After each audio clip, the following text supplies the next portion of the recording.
मैं पूरे 800 किलो का एक बेहद मोटा और बेतरतीब आदमी था। फिर भी मेरी शादी एक बेहद खूबसूरत शांत स्वभाव वाली महिला अधिकारी से हो गई। लेकिन शादी के 3 साल बाद तक उसने मुझे अपनी एक उंगली तक छूने नहीं दी। मुझे लगा कि वो सिर्फ मेरे मोटापे से नफरत करती है, इसलिए मेरे साथ इतना ठंडा व्यवहार करती है। लेकिन एक दिन मैंने उससे उसके बचपन के दोस्त के साथ हाथ पकड़कर मार्केट में घूमते और गाल से गाल मिलाकर फोटो खिंचवाते देखा। तब मुझे समझ आया कि उसने मुझसे शादी प्यार की वजह से नहीं की थी, बल्कि सिर्फ अपने दादाजी का एहसान चुकाने के लिए की थी। इसलिए जब उसकी माँ ने फिर से मुझे मोटा कहकर ताना मारा और चाहा कि उसकी बेटी और उसका बचपन का दोस्त IVF करवाएं, तब मैंने तय कर लिया कि अब और नहीं सहूंगा। अगर आपको वही अपना दामाद बनाना है तो ठीक है, मैं आप सबकी इच्छा पूरी कर देता हूँ, मैं डिवोर्स लेता हूँ। मेरी ये बात सुनते ही सास पहले तो चौंक गई, फिर उसकी आंखों में चमक आ गई। तुम सच कह रहे हो? मैं सिर हिलाने ही वाला था कि अगले ही पल पत्नी का चेहरा एकदम बदल गया। उसने मेरा हाथ पकड़कर मुझे खड़ा किया। तुम क्या बकवास कर रहे हो माँ? ये हम दोनों के बीच की बात है, आपको इसकी चिंता करने की जरूरत नहीं है। इतना कहकर वो मुझे अपने मायके से बाहर ले आए। काफी दूर आने के बाद वो रुकी, भौहें सिकोड़कर मेरी तरफ देखा। उसके चेहरे पर हल्की सी इरिटेशन साफ दिखाई दे रही थी। तुम फिर क्या उल्टी सीधी बातें कर रहे हो? मैं बकवास नहीं कर रहा, मैं सीरियस हूँ। वो कुछ पल चुप रही, काफी देर तक मुझे देखती रही, फिर बोली, मैंने दादाजी से वादा किया था कि मैं तुमसे शादी करूंगी और मैं अपना वादा निभाऊंगी। मैंने कभी तुमसे डिवोर्स लेने के बारे में नहीं सोचा। उसकी ये बात सुनकर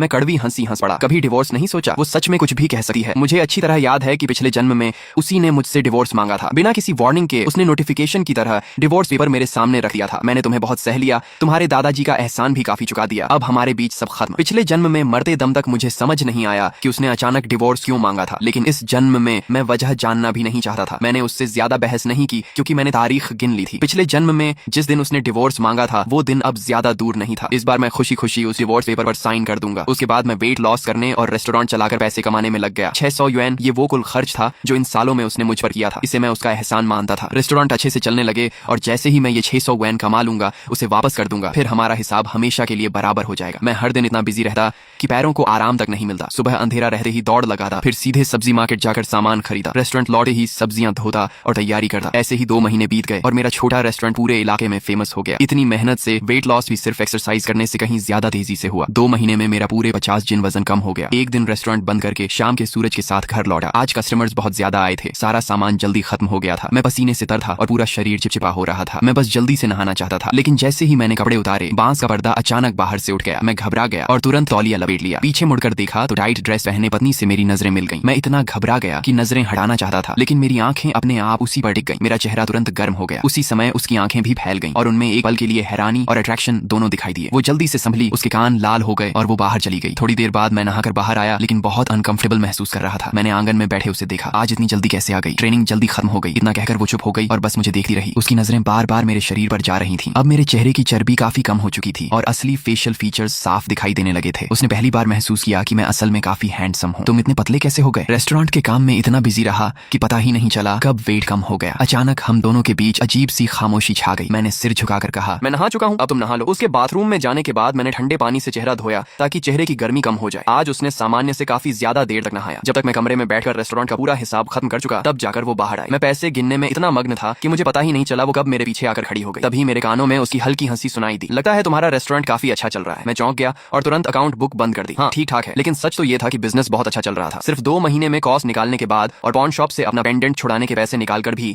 मैंने 150 युएन 6 माओ 3 फेन का साफ प्रॉफिट कमा लिया था। अब सिर्फ 429 युएन 3 माओ 7 फेन और कमाने थे, फिर उसका पूरा एहसान चुका देता। मेरी आंखों में अब पहले जैसी उदासी नहीं बल्कि उम्मीद की चमक थी। उसने भी ये बदलाव महसूस किया और धीमी आवाज में बोली, वो क्या अब हमें एक बच्चा नहीं कर लेना चाहिए? उसे लगा था कि ये बात सुनकर मैं खुश हो जाऊंगा, लेकिन उसका मतलब समझते ही मेरा चेहरा सख्त हो गया। मैंने बिना सोचे मना कर दिया, रहने दो, मैं हर दिन बहुत बिजी रहता हूँ और तुम्हें भी ट्रेनिंग करनी होती है। अगर बच्चा हो गया तो बहुत परेशानी होगी। इतना कहकर मैंने अकाउंट बुक उठाई और बाहर जाने लगा। मैं सुबह बहुत जल्दी उठ जाता हूँ, कहीं तुम्हारी नींद न खराब हो जाए, इसलिए मैं बगल वाले कमरे में सो जाऊंगा। जो महिला ऑफिसर अब तक अपने पति को पास भी नहीं आने देती थी, पहली बार उसके मन में थोड़ा लगाव पैदा हुआ था, लेकिन उसे सीधा इनकार मिल गया। उसका चेहरा थोड़ा उतर गया। उसने मेरा हाथ पकड़ लिया। मेरा कोई और मतलब नहीं था। अगर तुम मेरे साथ बच्चा नहीं चाहते तो ठीक है, लेकिन पति पत्नी अलग अलग कमरों में सोएं, ये कैसी बात हुई? मैं भी सुबह जल्दी उठी हूँ, मुझे कोई परेशानी नहीं होगी। मैंने होंठ भींच लिए और फिर कुछ नहीं कहा। उसके बाद कुछ समय तक रेस्टोरेंट का बिजनेस और अच्छा होता गया। मैंने एक हेल्पर भी रख लिया। मेरे और उसके रिश्ते भी पहले से काफी बेहतर हो गए। मैं हर दिन थोड़ा थोड़ा पतला होता गया और उसका व्यवहार भी पहले से ज्यादा नरम और केयर करने वाला हो गया। खाली समय में वो रेस्टोरेंट आकर मुझे घर ले जाती। यहाँ तक कि एक दिन वो मुझे नए डिपार्टमेंट स्टोर भी ले गई और बोली कि मेरे लिए गोल्ड रिंग खरीदना चाहती है। हमारी शादी बहुत जल्दी में हुई थी। अब सब लोग वेडिंग रिंग पहनते हैं तो हम भी पहनकर देखें। अगर मैं कहूँ कि मेरा दिल बिल्कुल नहीं डोला तो वो झूठ होगा। पिछले जन्म में मैं ऐसी ही पत्नी का सपना देखा था, लेकिन मेरे अंदर बची हुई थोड़ी सी समझदारी ने मुझे फिर होश में ला दिया। मैंने सिर हिलाया। मुझे ज्वेलरी पहनना पसंद नहीं है। इस जन्म में मैं खुद को पिछले जन्म की तरह उसी गड्ढे में दोबारा गिरने नहीं दूंगा। 3 दिन बाद 23 सितंबर आने वाला था। यही वो दिन था जब पिछले जन्म में उसने बिना किसी वार्निंग के मुझसे डिवोर्स मांगा था। इस बार मैं वही गलती दोबारा नहीं दोहराऊंगा। 22 सितंबर की शाम मैं रेस्टोरेंट के किचन में सफाई कर रहा था। बस आखिरी कस्टमर के खाना खत्म करने का इंतजार था,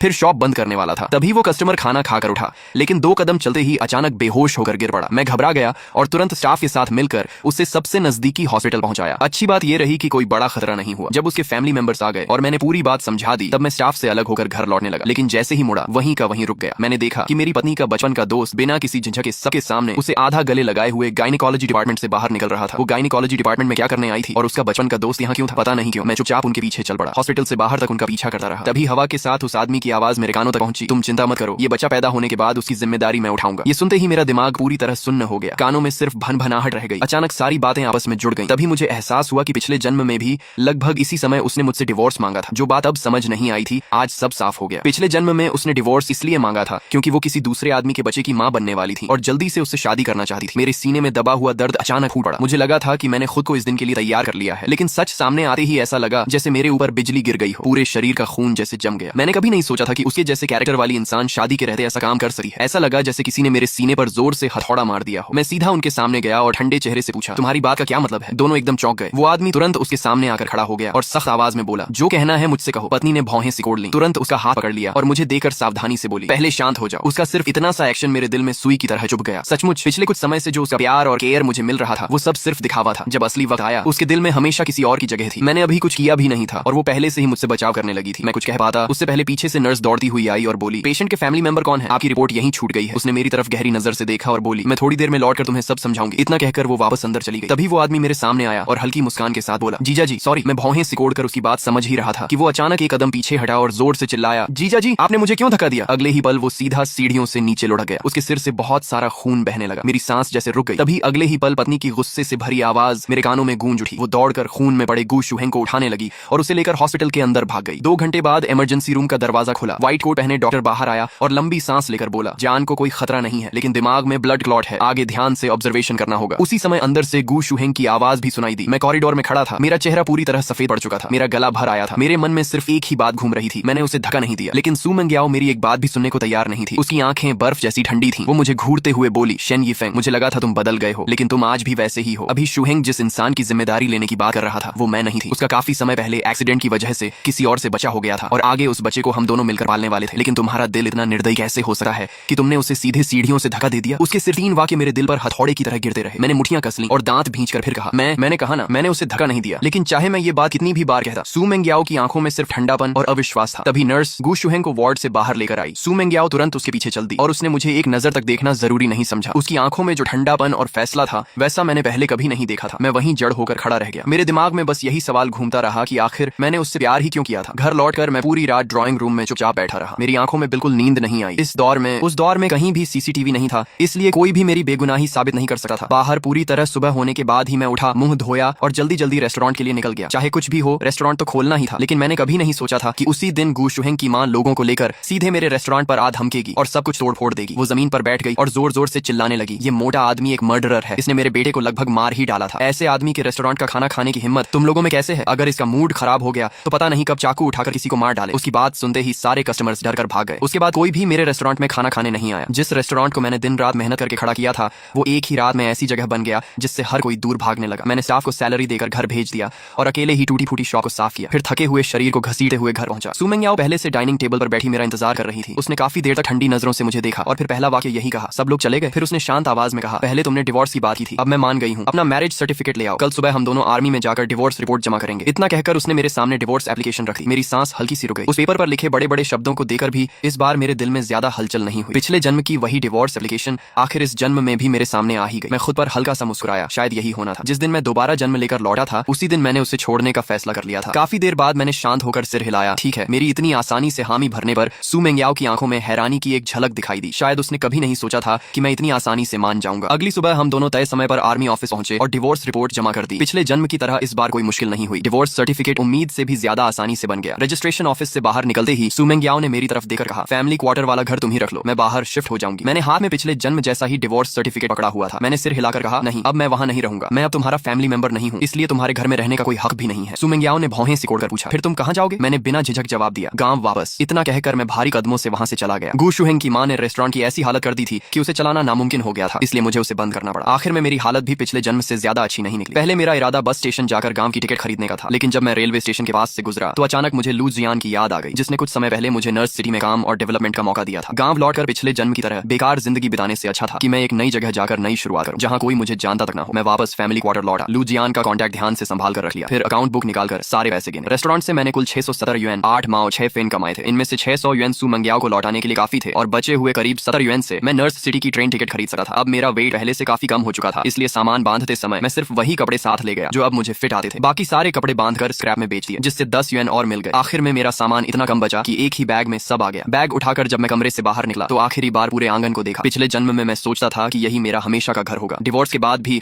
मैं वहां से जाना नहीं चाहता था और आखिर में सू मेंग्याओ ने मुझे और मेरे सामान को बाहर निकलवा दिया था। लेकिन इस जन्म में उसने खुद घर मुझे देने की बात कही। फिर भी अब मुझे वहां किसी चीज से कोई लगाव नहीं था। मैंने फैमिली क्वार्टर की चाबी, 3 साल की शादी के दौरान हुए खर्च का अकाउंट बुक और कपड़े में लपेटे हुए पूरे 600 युएन डाइनिंग टेबल पर रख दिए। फिर अपना बैग उठाया और बिना पीछे देखे नर्स सिटी जाने वाली ट्रेन में बैठ गया। पिछले जन्म और इस जन्म दोनों का हर रिश्ता और हर हिसाब आज से हमेशा के लिए खत्म हो गया। अब हमारी कभी मुलाकात नहीं होगी। उसी समय हॉस्पिटल के वार्ड में सू मेंग्याओ गंभीर चेहरे के साथ फल लेकर गू शुहेंग के कमरे की तरफ जा रही थी। जैसे ही वो दरवाजे तक पहुंची, आधा खुले दरवाजे के अंदर से गू शुहेंग और उसकी माँ की बातचीत सुनाई दी। उसकी माँ हंसते हुए बोली, इस बार मेंग्याओ का उस मोटे आदमी से डिवोर्स तो पक्का हो गया होगा ना? गू शुहेंग भी मुस्कुराते हुए बोला, बिल्कुल। आखिर मैंने बेकार थोड़ी ही शराब पीकर किसी दूसरी औरत के साथ सोने और बचा होने वाली कहानी बनाई थी। फिर उसे बहाना बनाकर चेकअप रिपोर्ट लेने बुलाया और उस मोटे आदमी पर मुझे सीढ़ियों से धक्का देने का झूठा इल्जाम लगा दिया। मेंग्याओ खुद कह चुकी है कि डिवोर्स के बाद वो मुझसे शादी करेगी। इसे वो मेरे लिए कॉम्पेंसेशन मानेगी। उनकी हर बात सू मेंग्याओ के कानों में साफ साफ पड़ रही थी। उसने कभी सपने में भी नहीं सोचा था कि झूठ बोलने वाला इंसान वही होगा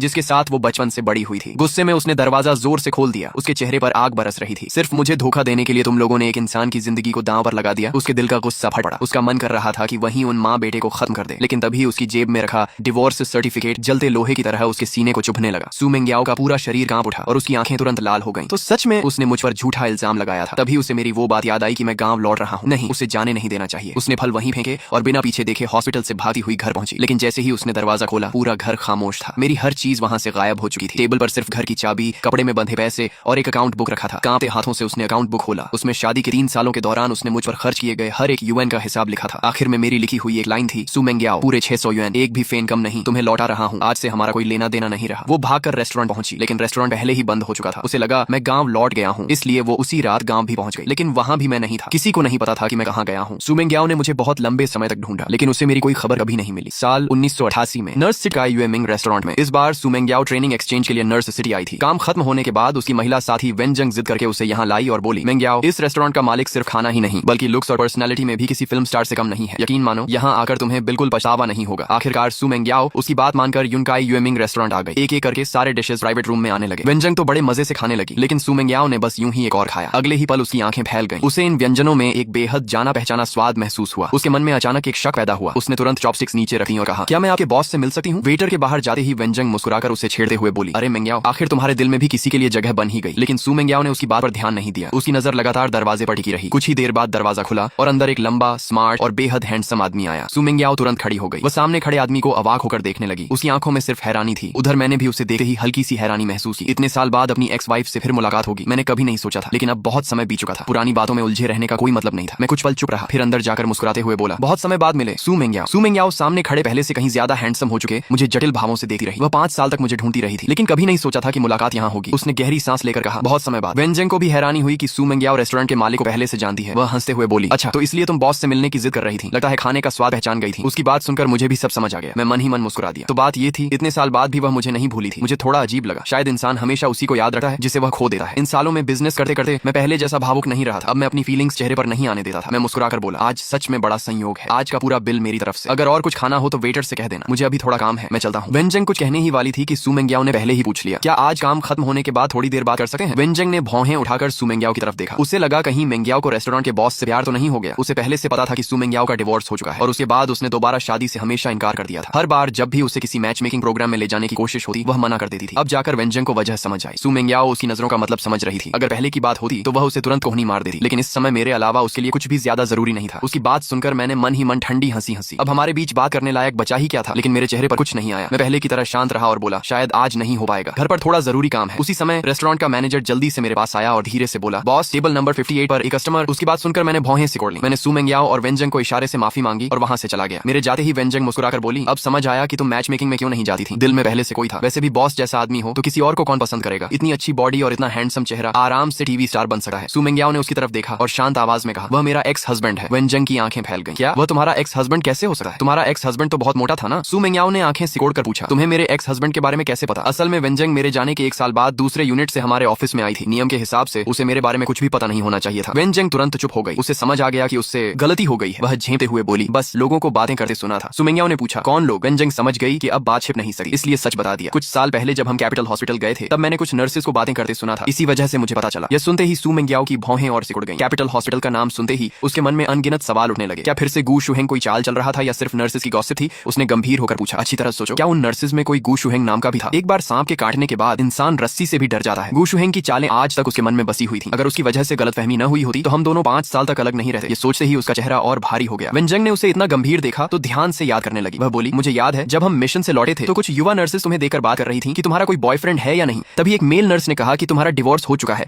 उसने यह भी कहा कि तुम्हारा पहला पति बहुत आलसी था, सिर्फ खाने का शौकीन था, बहुत मोटा था, उसका स्वभाव भी खराब था, उसने जबरदस्ती तुमसे शादी की थी और उसका कैरेक्टर भी खराब था। आगे की बात कहते कहते वेनजंग ने देखा कि सू मेंग्याओ का चेहरा गुस्से से काला पड़ चुका है, इसलिए वह चुप हो गई। सू मेंग्याओ इन झूठी बातों से बेहद गुस्से में आ गई। उसने कुछ देर गहरी सांस ली, फिर सख्त आवाज में बोली, यह सब सरासर झूठ है। वह बिल्कुल ऐसा इंसान नहीं था। शादी मैंने अपनी मर्जी से की थी। हाँ, उस समय वह थोड़ा जल्दबाज था, लेकिन वह कभी भी वैसा इंसान नहीं था जैसा लोग बताते हैं। वेनजंग ने भी सिर हिलाया। उसे भी लगा कि वह मेल नर्स पूरी तरह झूठ फैला रहा था। अभी जिस रेस्टोरेंट के मालिक को उन्होंने देखा था उसका उन नर्सेस की बातों में बताए गए मेंग्याओ के एक्स हस्बैंड से कोई मेल ही नहीं था। वेनजंग के मन में ऐसा लगा जैसे किसी ने उसे धोखा दिया हो और वह गुस्से से भर उठी। वह बोली, वह मेल नर्स सच में बहुत घटिया इंसान है। उसने जानबूझकर तुम्हारे एक्स हस्बैंड की इमेज खराब की थी। सू मेंग्याओ ने उसकी तरफ तिरछी नजर से देखा और बोली, अगली बार जब कैपिटल हॉस्पिटल जाओ तो मुझे उसे पहचान कर जरूर दिखाना। मैं भी देखना चाहती हूँ कि कहीं फिर से गू शुहेंग ही कोई चाल तो नहीं चल रहा। वेनजंग ने तुरंत कहा, मेरी मेमोरी बहुत अच्छी है, मैं उसे जरूर पहचान लूंगी। सू मेंग्याओ सामने रखे पूरे खाने को देखती रही। उसका बिल्कुल भी खाने का मन नहीं था, लेकिन क्योंकि यह खाना मेरे हाथों का बना हुआ था उसने फिर से बोल उठाया और खाना शुरू कर दिया। खाना खाते खाते उसने वेटर को बुलाकर मेरे पिछले कुछ सालों की बातें भी पूछी। खाना खत्म होने के बाद उसने वेनजंग से पहले वापस जाने को कहा। वेनजंग ने मुस्कुराकर उसे ऐसा लुक दिया जैसे सब समझ गई हो, फिर रेस्टोरेंट से चली गई। उधर सू मेंग्याओ रेस्टोरेंट के बाहर ही खड़ी होकर मेरा इंतजार करने लगी। मैंने टेबल नंबर 58 वाले कस्टमर का मामला निपटाया, फिर रेस्टोरेंट मैनेजर को ऑफिस में बुलाकर कुछ जरूरी बातें समझाई। मैनेजर के बाहर जाने के बाद कैशियर ने दरवाजा खटखटाकर कहा, बॉस, बाहर एक महिला अधिकारी काफी देर से खड़ी है, उनकी वजह से कस्टमर्स अंदर आने में हिचक रहे हैं, क्या उन्हें वहां से जाने के लिए कह दूं? मैंने हल्का सा सिर पकड़ लिया। मुझे पहले से पता था कि वह कौन है। मैंने हाथ हिलाकर कहा, रहने दो। कैशियर के जाने के बाद पूरे ऑफिस में सिर्फ मैं अकेला रह गया। मैं कुर्सी पर पीछे टिक गया और उंगलियों से आर्मरेस्ट पर हल्के हल्के टैप करने लगा। मैं खुद भी समझ नहीं पा रहा था कि सू मेंग्याओ के लिए मेरे मन में आखिर क्या बचा है। हमारे डिवोर्स को इतने साल हो चुके थे, लेकिन उसके अचानक सामने आ जाने से मेरा शांत मन फिर से बेचैन हो गया था। जैसे ही पुरानी बातें याद आती मेरा सिर दर्द करने लगा। लेकिन एक बात आई थी, मैं अपनी आज की शांत जिंदगी दोबारा बर्बाद नहीं होने देना चाहता था। लेकिन अगर वह यूं ही बाहर खड़ी रही तो भी बात नहीं बनेगी। मैं उसे अच्छी तरह जानता था। जिस बात का वह फैसला कर लेती उसे पूरा करके ही मानती थी। अगर आज नहीं मिली तो कल फिर आ जाएगी। आखिर उसे हमेशा के लिए कैसे दूर भेजूं? मैंने माथे पर हाथ रखा और परेशान होकर सोचने लगा। तभी मेरी नजर टेबल पर रखे मोटोरोला फोन पर पड़ी और अचानक मेरे दिमाग में एक आइडिया आया। उधर सू मेंग्याओ काफी देर तक रेस्टोरेंट के बाहर मेरा इंतजार करती रही। जब उसने मुझे बाहर आते देखा तो वह सीधी होकर मेरी तरफ बढ़ी, लेकिन अगले ही पल